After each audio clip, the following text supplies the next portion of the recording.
সব ছেলেদের কাছে আজকে একটা প্রশ্ন, সবাই উত্তরটা দিয়ে যাবেন কিন্তু। একটা মেয়ের ভিতর কি থাকা দরকার যে ছেলেটা অন্য কোনো মেয়ের দিকে চোখ তুলেও তাকাবে না? সবাই কমেন্ট রিপ্লাইটা দিয়ে যাবেন কিন্তু। আমি জানতে চাই যে একটা মেয়ের মধ্যে কি কি গুণ থাকলে একটা ছেলে অন্য মেয়ের দিকে ঘুরেও তাকাবে না, বা তার মেসেজের রিপ্লাই দিবে না, ফোন কল কোনো কিছুই রিসিভ করবে না। এমন কি কি গুণ থাকা দরকার একটা মেয়ের মধ্যে?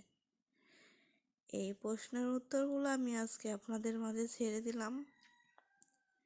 সবাই প্লিজ কমেন্ট করে জানাবেন যে কি কি এমন গুণ থাকলে একটা ছেলে মানুষ বা তার শখের পুরুষই অন্য কোনো নারীর দিকে ফিরেও তাকাবে না।